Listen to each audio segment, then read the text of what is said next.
नमस्कार साथियों, मैं राजपाल खरोला देश के मन की बात कार्यक्रम के साथ एक बार फिर आपके सामने उपस्थित हुआ हूं। और आज कार्यक्रम को प्रारंभ करने से पहले, जैसे मैं हर बार आपको कोरोना अपडेट देता हूं, आज का मुख्य मुद्दा ही मैंने कोरोना के ऊपर रखा है। और मैं समझता हूं ये बहुत ज़्यादा आवश्यक हो गया है इसके ऊपर चर्चा करना, जिस तरीके से हमारी संख्या देश में और पूरी दुनिया के सामने बढ़ रही है। तो कोरोना अपडेट के साथ मैं आपके सामने जो आंकड़े हैं वो रख रहा हूं। अब देश में कोरोना की संख्या, कोरोना संक्रमित लोगों की संख्या 48 लाख के पार पहुंच गई है। अभी तक 79,000 मौतें भारत में हो चुकी है। एक दिन का रिकॉर्ड 90,000 के पार जा चुका है। दुनिया में संख्या 2,88,00,000 के पार जा चुकी है और पूरी दुनिया में 9,21,000 लोग मौत के मुंह में समा चुके हैं। अब दूसरी चिंता का विषय ये है कि जैसे मैं लगातार आपको कह रहा था कि भारत बहुत तेज़ी से संख्या में बढ़ रहा है और दूसरे पायदान पर पहुंचने वाला है, तो मुझे ये बताते हुए बड़ा अफसोस होता है कि हिंदुस्तान अब दुनिया का दूसरा ऐसा देश है जहां कोरोना के संक्रमित सबसे ज़्यादा लोग इस वक्त हैं।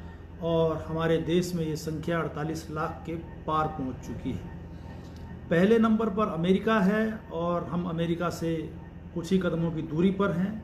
लेकिन यहाँ एक आश्चर्यचकित करने वाली बात यह है कि जिस चीन से ये बीमारी आई है वो पिछले सप्ताह 35वें नंबर पर था और इस सप्ताह वो 37वें नंबर पर आ गया है। इसका मतलब ये है कि वहाँ लगातार मरीजों की संख्या घट रही है और अब चीन में मात्र 90,000 लोग कोरोना से संक्रमित बचे हैं। जैसा मैंने कहा कि अमेरिका दुनिया का नंबर 1 देश इस वक्त है, जहां पर 64,85,214 कोरोना संक्रमित अभी तक हुए हैं। और जो भारत का आंकड़ा बताता है 48 लाख के पार, तो हिंदुस्तान अभी सिर्फ 17 लाख कम है मरीजों की संख्या में अमेरिका से। लेकिन अगर जिस तरीके से हिंदुस्तान की स्पीड संक्रमण की बढ़ रही है, मैं समझता हूं कि मेरे लिए वो दिन सबसे ज़्यादा चिंता का दिन अभी से बन रहा है कि कहीं हम दुनिया के पहले पायदान पर न पहुंच जाएं, जो इस वक्त अमेरिका का चिंता का सबब है। जहां तक दूसरी चिंता का विषय है वो ये है साथियों कि अगर भारत दूसरे पायदान पर पहुंच गया है इस संख्या में और आने वाले दिनों में अगर ये संख्या इसी तरीके से बढ़ती रही और हम और आगे निकल गए, तो अमेरिका और यूरोपीय देश या अन्य भारत के अलावा जो देश हैं जो मेडिकल सुविधाओं में बहुत ज़्यादा हमसे आगे हैं और हम उनसे बहुत ज़्यादा पीछे हैं, तो मैं समझता हूं कि हिंदुस्तान के लिए ये बहुत ही घातक सिद्ध होगा। मेरे लिए चिंता का विषय ये भी है कि बहुत हिंदुस्तान के लोग लगातार टीवी, रेडियो, अलग अलग माध्यमों से, मोबाइल के माध्यम से जो संदेश जा रहा है कि कोरोना से बचाव के तरीके क्या हैं, आपको बच के रहना है, अगर लॉकडाउन खुला है 1, 2, 3 स्टेज, 4 स्टेज, तो उसके क्या कायदे कानून है, ये कोई भी मान नहीं रहा है। ये बहुत बड़ी चिंता का विषय है। एक एक मोटरसाइकिल में 3-3 लोग बगैर मास्क के चल रहे हैं और मैं समझता हूँ ये हम सब लोगों के लिए बहुत ज़्यादा खतरनाक स्थिति पैदा करेगा।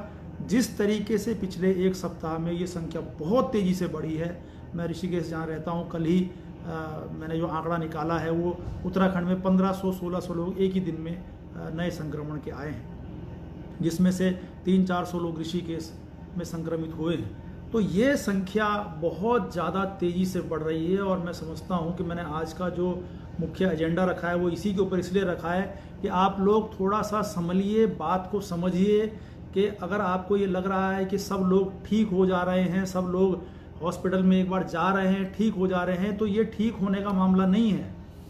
जो चेस्ट इन्फेक्शन है इसका कोरोना के बाद, जो उसके साइड इफ़ेक्ट हैं वो बहुत लंबे समय तक चलते हैं और हिंदुस्तान में कोई ऐसा व्यक्ति मुझे लगता नहीं है, बहुत कम परसेंटेज होगा कि जो कोरोना से संक्रमित हुआ और उसके बाद उसने एक लंबा ट्रीटमेंट उसका लिया।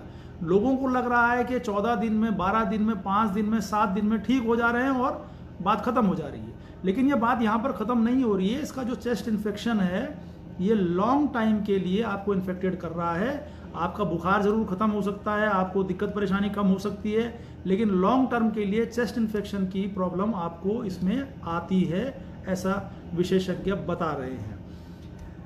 जहाँ तक बात है कि लॉकडाउन खुलने की, तो मुझे ये लगता है कि इस वक्त लॉकडाउन लगाने की ज़रूरत थी।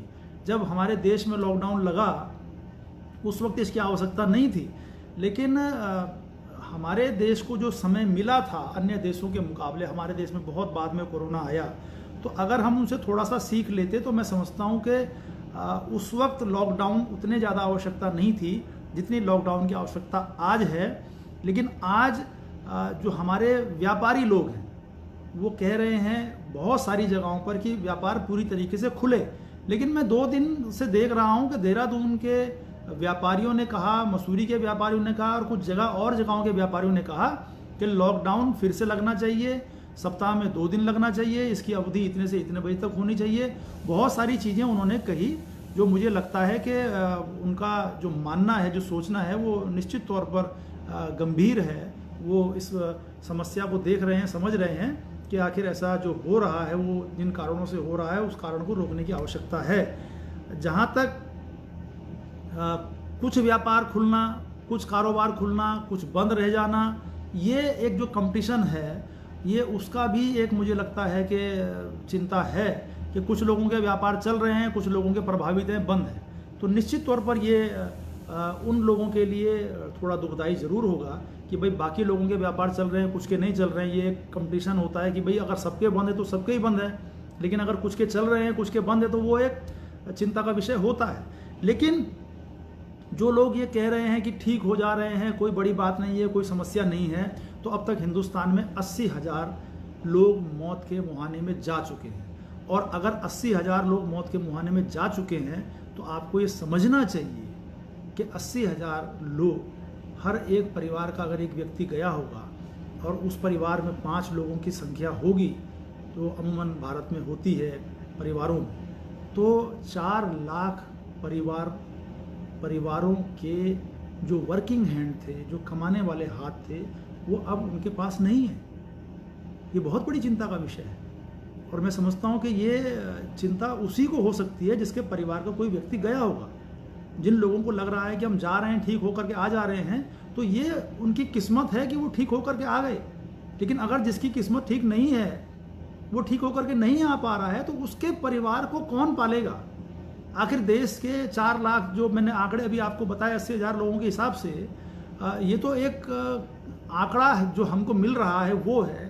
लेकिन जो संक्रमित लोग अपना टेस्ट नहीं करा रहे हैं, जो बगैर टेस्ट के मर जा रहे हैं, उनकी संख्या तो इससे दुगनी होगी। तो अगर वो संख्या दुगनी होगी तो 4 लाख की जगह 8 लाख 10 लाख प्रभावित होंगे परिवार। जो लोग प्रभावित होंगे इनकी मौतों से, संक्रमण की मौतों से, उन परिवारों का भरण पोषण, पालन पोषण कौन करेगा? गरीब परिवारों में, जो हमारे बिलो पॉवर्टी लाइन के परिवार हैं, वहाँ एक व्यक्ति कमाता है और 10-10 लोग खाने वाले होते हैं। अब आप सोचिए कि रोजगार भी बहुत ज़रूरी है, खाना भी बहुत ज़रूरी है, पेट भी पालना है। लेकिन अगर वो व्यक्ति जो पूरे परिवार का भरण पोषण करता हो, अगर वो परिवार को पालने के लिए घर से निकला हो और वो संक्रमण में आ जाए, उसकी मौत हो जाए, तो फिर उन 5-10 लोगों के परिवार को कौन पालेगा? तो रोजगार भी ज़रूरी है, खाना भी ज़रूरी है, लेकिन अगर जीवन ही नहीं रहेगा तो फिर रोजगार भी नहीं रहेगा, खाना भी नहीं रहेगा, फिर उस स्थिति को कौन संभालेगा? तो मैं एक बार फिर भारत सरकार से ये निवेदन करता हूँ, करबद्ध प्रार्थना करता हूँ, हाथ जोड़ करके प्रार्थना करता हूँ कि जो बहुत नीचे स्तर के लोग हैं, जो हैंड टू माउथ हैं, जो रोज़ कमाते हैं, रोज़ खाते हैं, उनको घर से निकलने की इजाज़त जो आपने दे दी है वो बहुत गंभीर है, वो बहुत चिंताजनक है, क्योंकि उनकी मजबूरी है। वो घर में रहेंगे तो बगैर काम के मरेंगे, वो बाहर जाएंगे तो बीमारी से मरेंगे। तो उनके लिए करो या मरो की स्थिति है, उनको निकलना ही निकलना है।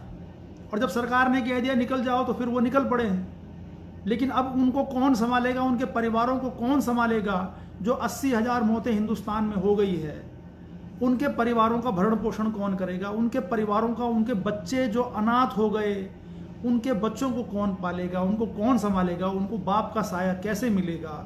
उस बूढ़े माता पिता को जिनका जवान बेटा चला जाएगा या चले गए हैं, उनको कौन संभालेगा?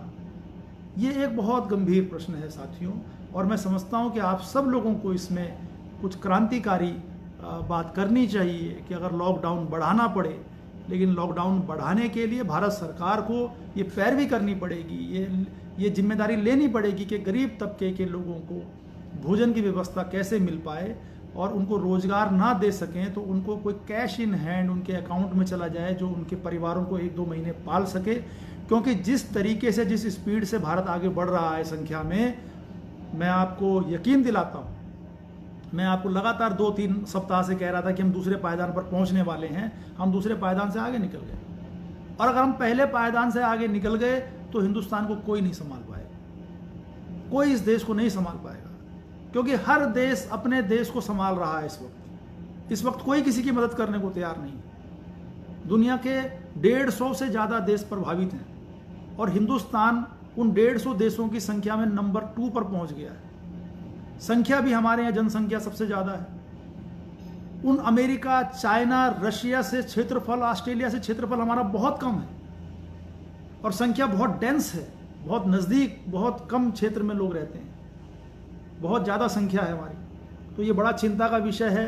मैं इस ज्वलंत मुद्दे के साथ भारत सरकार को भी ये आग्रह करूँगा, और आप लोगों से भी, आम जनता से ये आग्रह करूँगा कि कृपया कृपया कृपया अपने और अपने परिवार का बचाव करें, सावधान रहें।